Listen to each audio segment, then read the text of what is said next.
Ninth person voted out of Survivor Gabon and the first member of our jury. Marcus. Marcus, tribe has spoken.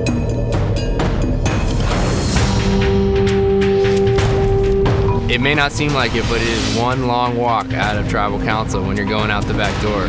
At that moment, I think I was a bit shell-shocked. Your former tribe has left with the villains that were in it that voted me out, and you're almost in shock at the seeming injustice of it all. The next thing you know, they wrap you in this cloak like you're Frodo Baggins, and you're sitting there wondering what the hell's going on.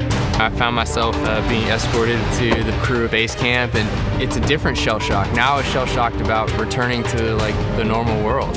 One minute you're sleeping, smelling like crap, and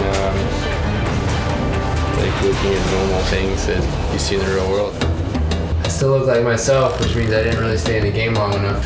The few people that are around you are very supportive. They kind of debrief your body and your mind a little bit. It takes a couple of weeks actually to start to feel completely normal. You'll start to eat and feel better. And they put you on the scale, and I've lost in 24 days about 15 pounds, which it's almost 10% of what I came in weighing. I just got voted off Survivor, but I'm smiling. I'm just sitting here just in awe of how much food is in front of me, and I never want to forget this. That was probably the highlight of the process of coming back into reality, was just to eat to one's fill. It was just unforgettable. I can only imagine for the people coming off even later, it's going to be even more intense. I woke up in the middle of the night probably 3 times, just sort of like thinking about meat and all the food that I was eating last night. Because the chopper can't fly at night and there are no roads to the Ponderosa, each new jury member has to spend the night at the crew base camp before being transported the next morning to the Ponderosa site. They load us up in this helicopter. We're just cruising down the coastline, and the chopper at one point spins around to check out some wildlife, and you just feel like you're just on this like crazy safari. And then the next thing you know, suddenly you see this gorgeous lighthouse off on a point.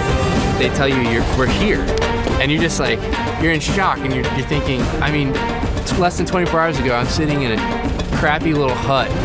You are welcomed with open arms. And the first thing that people start talking about is what do you want? I thought I'd lost Survivor, but apparently I won. This is the one thing I've been thinking about since like day 10. It's such a pleasant transition. It just really brings your spirit up. If there's one thing that I've truly dreamed about every single night, it's brownie, substance, and ice cream. I'm gonna begin shaving my beard. The first swipe, I hope I don't cut myself, that would be rather funny. Part of it sinking in, the reality of having to shave is that you don't need this beard anymore because you're not actually in the game. So there's a little bit of, I don't want to call it sadness, but just kind of appreciation for the transition, which is actually a daily part of being a Ponderosa. It's weird, you don't stink when you're out there, but you just have this essence. This is the cleanest I've been in over a month. My first Ponderosa beer. Ponderosa is a place that's full of distractions, and they definitely give us all sorts of options to stay busy. And then comes this very bittersweet moment, because it's that sad part of you that kind of has to acknowledge that you are slowly stepping back into the real world, and that I miss being out there.